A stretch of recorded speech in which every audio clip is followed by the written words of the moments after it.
All student, Keshav विद्या मंदिर के YouTube channel में आपका हार्दिक अभिनंदन है, स्वागत है। क्लास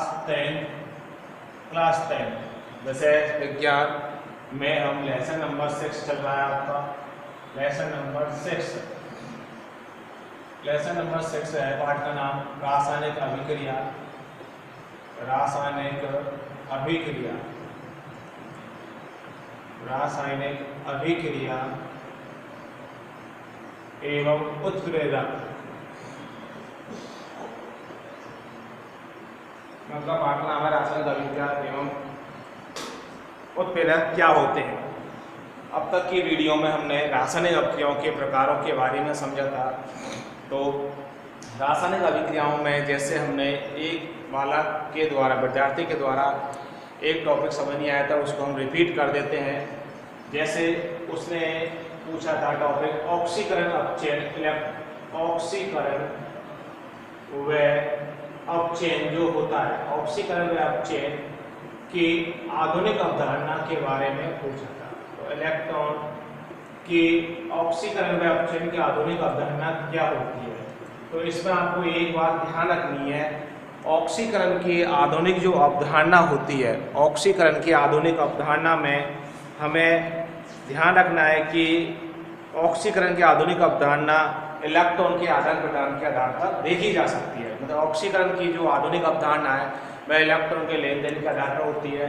तो इसमें पहला है ऑक्सीकरण क्या होता है। ऑक्सीकरण होता है ऑक्सीडेशन। ऑक्सीकरण को बोलते हैं ऑक्सीडेशन। अब पहली बात, ऐसी रासायनिक अभिक्रिया जिसमें इलेक्ट्रॉन का क्या होता हो, दान करता हो या इलेक्ट्रॉन त्यागता हो। मतलब किसी ऐसी रासायनिक अभिक्रिया जिसमें इलेक्ट्रॉन त्यागा जा सकता है। मतलब किसी परमाणु, तत्व या आयन के द्वारा इलेक्ट्रॉन क्या त्यागा जा सकता है। तो इलेक्ट्रॉन का त्यागना क्या कहलाता है, ऑक्सीकरण कहलाता है। तो इलेक्ट्रॉन का त्यागना क्या होगा, ऑक्सीडेशन होता है। अब इसको भी जैसे उदाहरण से, इलेक्ट्रॉन के त्यागने से क्या होगी, उसके धनावेश में तो क्या होगी, वृद्धि होगी। तो ये बात ध्यान रखिए, उसके धनावेश में तो क्या होती है, धनावेश में वृद्धि होती है। इलेक्ट्रॉन के त्यागने से धनावेश में वृद्धि और ऋण आवेश में क्या होती है, कमी होती है। ऋण आवेश में क्या होती है, कमी होती है। तो बात यह है, ऑक्सीकरण क्या है, इलेक्ट्रॉन का त्यागना या उसको अपन बोल सकते हैं बी इलेक्ट्रॉनीकरण कह सकते हैं। इसको बी इलेक्ट्रॉनीकरण कहा जाता है। बी इलेक्ट्रॉनीकरण का मतलब बी यानी निकलना। बी यानी निकलना, इलेक्ट्रॉन का निकलना क्या कहलाएगा, ऑक्सीकरण कहलाएगा। तो इलेक्ट्रॉन का त्यागना ऑक्सीकरण कहलाता है, जिसके फलस्वरूप धनावेश में क्या वृद्धि होती है और ऋणावेश में क्या होगी, कमी होगी। अब उसको उदाहरण के द्वारा समझ सकते हैं अपन कि जैसे कोई Na परमाणु है, ये Na सोडियम क्या है, परमाणु। तो ये सोडियम परमाणु है आपका। अब सोडियम परमाणु द्वारा उसके आयतन कोश में 2 8 क्या होते हैं, 1 इलेक्ट्रॉन होते हैं। अब इलेक्ट्रॉन का त्यागना, आयतन कोश में से यदि सोडियम 1 इलेक्ट्रॉन त्यागेगा तो उस पर प्लस आगे धनावेश में क्या हो जाएगी, वृद्धि हो जाएगी। धनावेश में क्या हो जाती है, वृद्धि हो जाती है। अब एक सोडियम क्या बन गया, धनायन बन गया। ये बन गया सोडियम धनायन बन गया, इसको बोलते हैं सोडियम धनायन। तो इलेक्ट्रॉन का त्यागना क्या कहलाता है, सोडियम धनायन।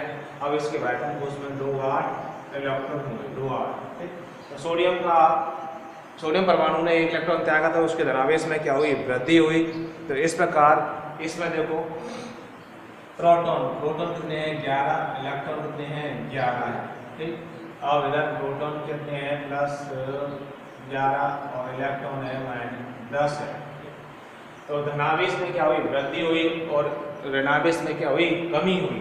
तो ऋणावेश मतलब इलेक्ट्रॉन जो होंगे उसमें क्या होगी, कमी होगी। तो इलेक्ट्रॉन का क्या त्यागना हुआ। इसके आधार पर अपचयन क्या हुआ, अपचयन अपन देख सकते हैं। मतलब इलेक्ट्रॉन जब कोई ऐसी रासायनिक अभिक्रिया, जब कोई परमाणु, तत्व या आयन इलेक्ट्रॉन क्या करता है, ग्रहण करता है। इलेक्ट्रॉन जब ग्रहण करता है, इलेक्ट्रॉन ग्रहण करता है तो उसे क्या रिएक्शन कहते हैं। तो उसे क्या बोलते हैं, रिएक्शन कहते हैं। मतलब इलेक्ट्रॉन का ग्रहण करना क्या कहलाता है, अपचयन कहलाता है, जिसके फलस्वरूप ऋणावेश में क्या होती है, वृद्धि होती है। ऋणावेश में क्या होगी, वृद्धि होगी और धनावेश में क्या होती है, कमी होती है। धनावेश में क्या कमी होना ही क्या कहलाएगा, अपचयन कहलाता है। अपचयन जो अभिक्रिया होती है उसको इलेक्ट्रॉनीकरण भी अभिक्रिया भी कहते हैं। उसको क्या बोलते हैं, इलेक्ट्रॉनीकरण अभिक्रिया उसको कहा जाता है। तो इलेक्ट्रॉन ग्रहण करता है तो वह क्या कहलाएगा, रिडक्शन अपचयन कहलाएगा, जिससे फलस्वरूप धनावेश में वृद्धि होगी और धनावेश में कमी होगी। जैसे कि कोई क्लोरीन परमाणु है, अब क्लोरीन परमाणु का क्रमांक आपको याद होना चाहिए। क्लोरीन परमाणु के बाध्यक कोष में कितने होते हैं, 7 इलेक्ट्रॉन होते हैं, ठीक। अब जब कोई क्लोरीन परमाणु अष्टक पूर्ण करने के लिए 8 इलेक्ट्रॉन पूर्ण के लिए इलेक्ट्रॉन का ग्रहण करता है, तो उसके ऋणावेश में क्या जाएगी, वृद्धि, ये Cl माइनस आ गया। तो ये क्या हुआ, 2 8 8, तो ऋणावेश में इसमें क्या हो रही है, वृद्धि हो रही है। ऋणावेश में क्या वृद्धि, वृद्धि हो रही है तो क्या कहलाएगा, वो अपचयन कहलाता है। ये क्या, क्लोरीन परमाणु क्लोरीन आयन बन गया।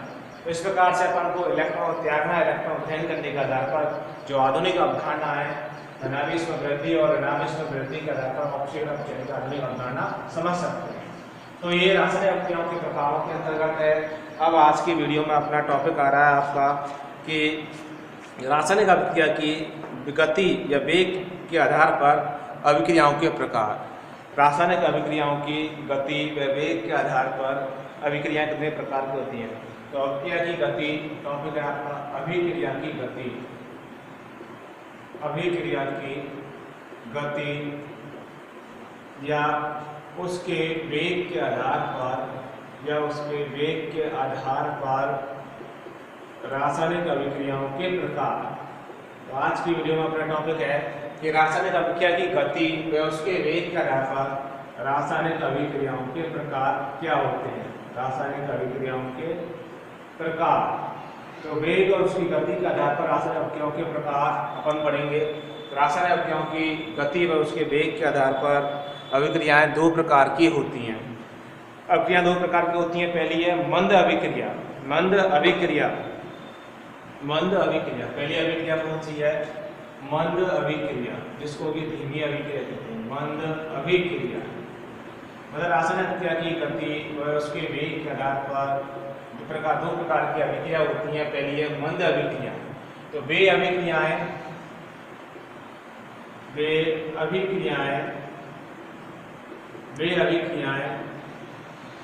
जिनको पूरा होने में, वे अभिक्रियाएं जिनको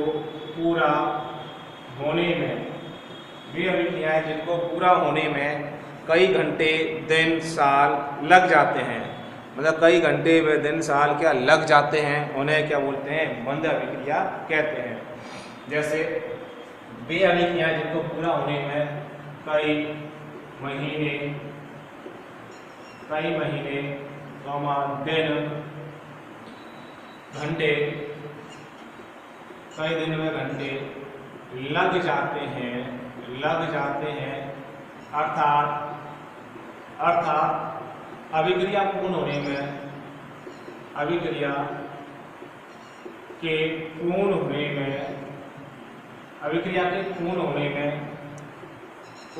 में धीमा समय लगता है।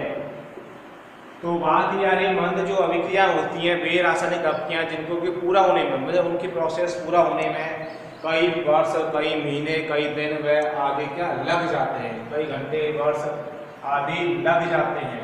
तो ऐसी रासायनिक अभिक्रियाएं जो धीमी गति से या उनको पूरा होने में क्या कुछ समय लगता है, धीरे धीरे होकर क्या वो अभिक्रिया पूर्ण करती हैं, तो ऐसी रासायनिक अभिक्रियाओं को क्या बोलते हैं, मंद अभिक्रिया कहते हैं।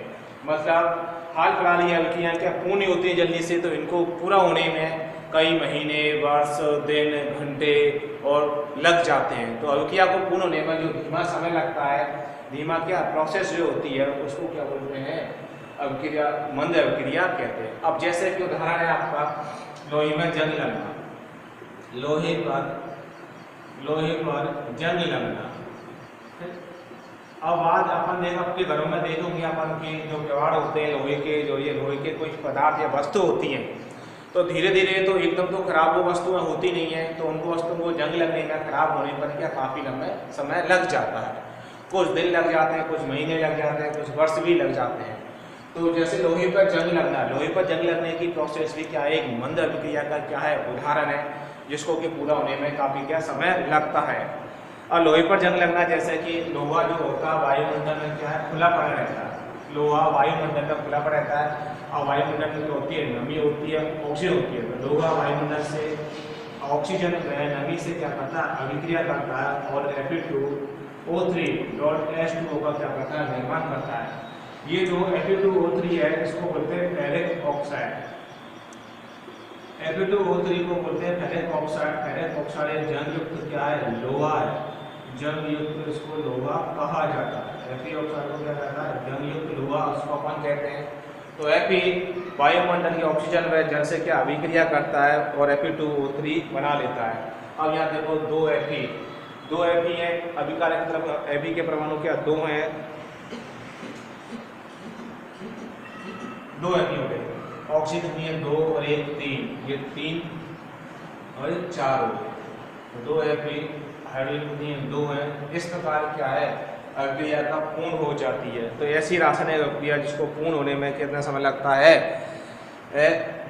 काफी समय लग जाता है। जैसे देखो Fe2 दो Fe, ऑक्सीजन कितनी है, दो और एक तीन, तो दो और एक तीन, तो तीन और एक चार है, तो दो तीन एक चार।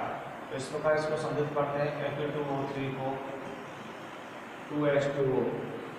अब देखो Fe3 के ऑक्सीजन कितनी हुई, तीन, दो पाँच, दो दूनी चार, तो 4Fe। ये होगा आपका 4Fe, दो दूनी चार, ठीक। और ऑक्सीजन कितनी हो गई, दो और दो चार, दो चार और दो छः, तीन और दो पाँच,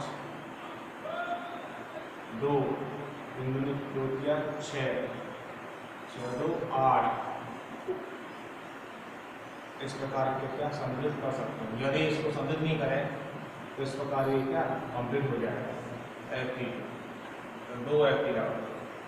इस प्रकार लोहे में जंग लगना क्या है, रासायनिक मंद अभिक्रिया का क्या है, उदाहरण है। दूसरा उदाहरण है आपका जंग लगने का, दूसरा उदाहरण है एसिटिक अम्ल की एथेनॉल के साथ अभिक्रिया। एसिटिक अम्ल की एथेनॉल के साथ अभिक्रिया। मंद अभिक्रिया का दूसरा उदाहरण है आपका, एक तो लोहे पर जंग लगना हुआ है, और एसिटिक अम्ल की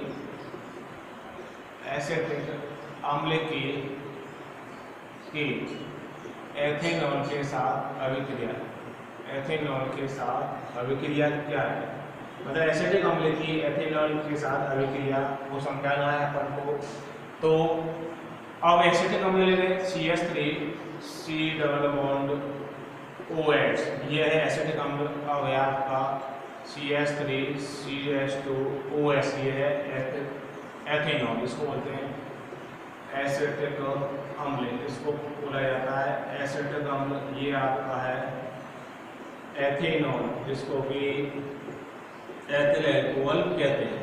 अब एसिटिक अम्ल की एथिल अल्कोहल या एथेनॉल के साथ अभिक्रिया भी क्या है, पूर्ण होने में धीमा समय लगता है, ठीक। तो एसिटिक अम्ल की एथेनॉल के साथ अभिक्रिया भी क्या है, मंद अभिक्रिया का क्या है उदाहरण है। और हमें क्या प्राप्त होता है, देखो जब जल निकालना होता है तो इसको एसिटिक एथेनॉल को अपन इस प्रकार से लिख सकते हैं HOCH2CH3। अब इसमें से क्या निकलेगा, जब उसकी अभिक्रिया कराते हैं, गर्म करते हैं, तो जल क्या है बाहर निकल जाता है। तो जल को हमने क्या निकाल दिया, बाहर निकाल दिया, तो प्लस H2O क्या निकल गया बाहर। अब बचा क्या, देखो CH3C डबल बॉन्ड OO, तो CH3C double bond OO, CH3C double bond O, CH2 और CH3 बचा, इसको बोलते हैं एथिल एसीटेट, इसको बोलते हैं एथिल एसीटेट आयन होता है। इसको एथिल तो ये हो गया और एसीटेट आयन। तो एसिटिक अम्ल की एथेनॉल के साथ अभिक्रिया का क्या है उदाहरण है। तो मंद अभिक्रिया के क्या है, दो उदाहरण है आपका। पहला उदाहरण हुआ कि लोहे पर जंग लगना, दूसरा है एसिटिक अम्ल की क्या अभिक्रिया, एसिटिक अम्ल की एथेनॉल के साथ अभिक्रिया। तो ये मंद अभिक्रिया के क्या है उदाहरण है, तो इसको आपको नोट कर लो। देखो एसिटिक अम्ल की एथेनॉल के साथ जब क्रिया करवाई तो हमें एथिल एसीटेट प्लस जल क्या बाहर निकल जाता है। तो ये एस्टीकरण अभिक्रिया, ये इसको कहा जाता है, इसको बोलते हैं एस्टरीकरण अभिक्रिया, इसको बोलते हैं एस्टीकरण अभिक्रिया जी, इसको अपन बोल सकते हैं। तो एस्टीकरण जो अभिक्रिया होती है वह एक मंद अभिक्रिया होती है, जिसको पूरा होने में कई वर्ष, साल या महीने, दिन लग जाते हैं। तो रासायनिक अभिक्रियाओं की वेग गति के आधार पर पहली अभिक्रिया का प्रकार है आपका मंद अभिक्रिया जिसको बोलते हैं। अब है तीव्र अभिक्रिया। दूसरा उदाहरण है तीव्र अभिक्रिया। तीव्र अभिक्रिया रासायनिक वेग के आधार पर दूसरा उदाहरण है तीव्र अभिक्रिया। तीव्र मतलब रिएक्शन क्या जल्दी से क्या होंगी, संपन्न होंगी।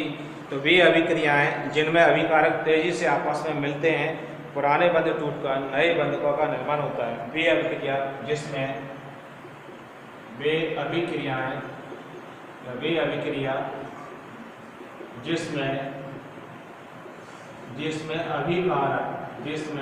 अभिकारक वे रासायनिक अभिक्रियाएं जिसमें अभिकारक तेजी से मतलब वे अभिक्रियाएं जिसमें अभिकारक तेजी से क्रिया करके तेजी से आपस में मिलते हैं, तेजी से आपस में मिलते हैं और पुराने रासायनिक बंध टूटते हैं और नए रासायनिक बंधों का क्या होता है, निर्माण होता है। और नए रासायनिक बंधों का निर्माण होता है। मतलब अर्थात ये है इसमें वे अभिक्रियाएं जिसमें अभिकारक तेजी से क्या करते हैं, क्रिया करते हैं। अभिकारक जब तेजी से क्रिया करेंगे तो नए पुराने बंध तो क्या टूटेंगे और नए बंधों का क्या होता है, निर्माण होता है, जिसको अपन क्या बोलते हैं, तीव्र अभिक्रिया। मतलब अभिक्रिया को पूरा होने में कुछ सेकंडों का समय होता है। ये अभिक्रिया तेजी से क्या हो जाती है, पूर्ण हो जाती हैं। तो ये अभिक्रियाएं तेजी से क्या हो जाती है, पूर्ण हो जाती हैं। जैसे कि आयनिक अभिक्रियाएं प्रबल अम्ल प्रबल क्षार के मध्य होने वाली अभिक्रियाएं 10⁻⁻10 सेकंड में क्या हो जाती हैं, पूर्ण हो जाती हैं। जो भी आयनिक अभिक्रियाएं जैसे आयनिक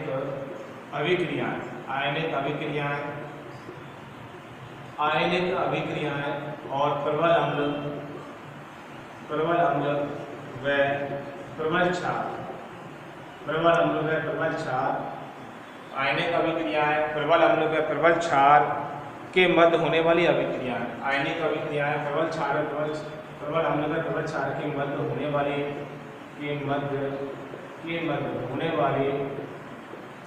मतलब जो आयनिक अभिक्रियाएं प्रबल अम्ल व प्रबल क्षार के मध्य होने वाली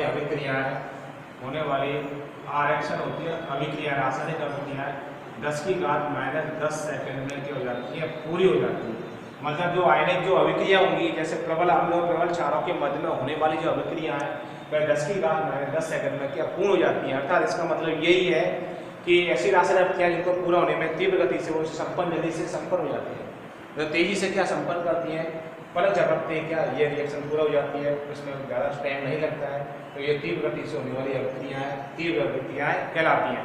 अब इसका उदाहरण है आपका, जैसे कि मैंने बताया प्रबल अम्ल, जैसे प्रबल अम्ल HCl प्लस प्रबल क्षार NaOH आपस में क्रिया करते हैं तो ये क्या बन जाता है, NaCl और जल का निर्माण हो जाता है। इनको पूरा होने में हमारे 10⁻10 सेकंड का समय लगता है। तो ये स्ट्रॉन्ग क्या है, बेस, इसको बोलते हैं स्ट्रॉन्ग एसिड, ऐसे इसको स्ट्रॉन्ग बेस बोलते हैं। ये बन गया आपका साल्ट बन जाता है, ये आपका जल है या वाटर है। ठीक, इस प्रकार की अभिक्रियाएं प्रबल अम्ल और प्रबल क्षारों के मध्य होने वाली जो अभिक्रियाएं 10⁻10 सेकंड में पूर्ण हो जाती है।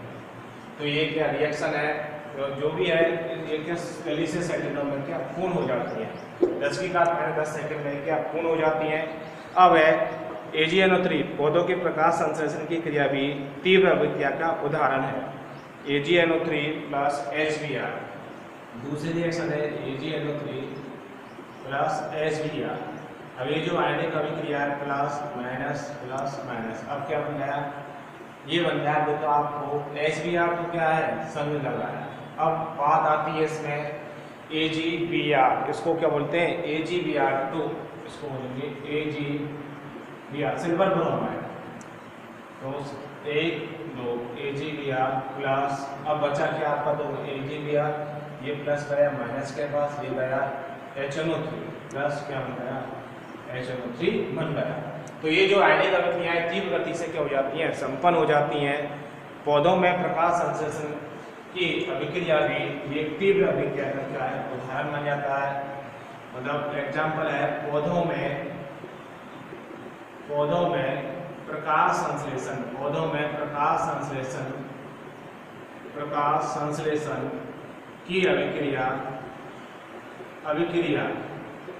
तीव्र रासायनिक अभिक्रिया का क्या है? तीव्र रासायनिक अभिक्रिया का उदाहरण है कि मतलब पौधों में फोटोसिंथेसिस जो अभिक्रिया का जो समीकरण है वह तीव्र रासायनिक अभिक्रिया का क्या है? अभिक्रिया का उदाहरण है, जिसको पूरा होने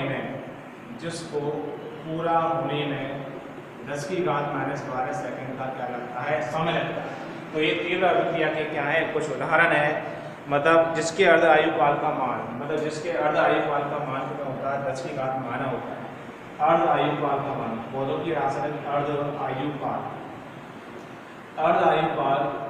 का मान है 10 की घात -12, 10 की घात -12 सेकंड में ये अभिक्रिया क्या पूर्ण हो जाती है। तो रासायनिक अभिक्रियाओं के वेग के आधार पर ये अभिक्रिया दो प्रकार की हुई। पहली अभिक्रिया आपकी है मंद अभिक्रिया, दूसरी आपकी तीव्र अभिक्रिया। अब है अर्ध आयु काल क्या होता है? तो अर्ध आयु काल किसे कहते हैं? अर्ध आयु काल वह समय है जिसमें अर्ध आयु काल तो परिभाषा क्या होगी? अर्ध आयु काल वह समय है, अर्ध आयु काल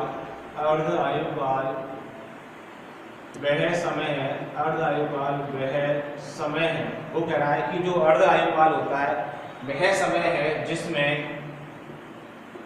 जिसमें अभिकारकों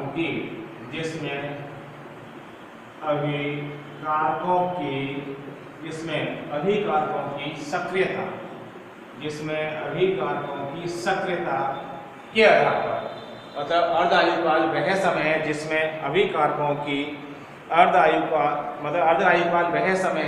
अभिकारकों की सक्रियता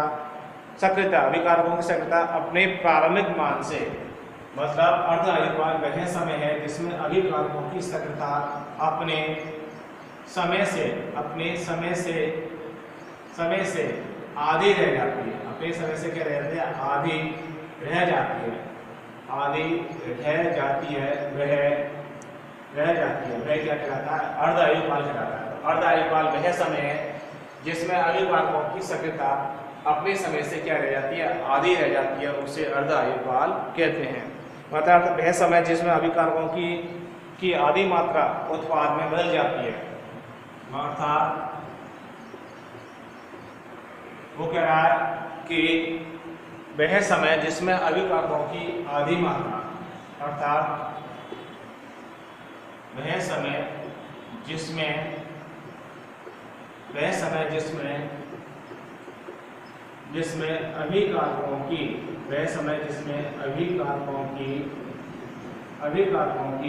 आधी मात्रा, मतलब वह समय जिसमें अभिकारकों की आधी मात्रा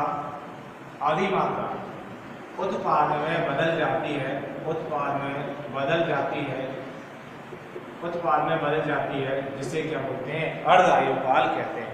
मतलब अर्ध आयु काल वह समय है जिसमें अभिकारकों की अपनी सक्रियता का जो समय होता है वो आधा रह जाता है। अर्थात वह समय जिसमें अभिकारकों की आधी मात्रा उत्पाद बदलते समय रह जाती है। मतलब अभिकारक से उत्पाद बदलता है तो उसकी मात्रा क्या जाएगी?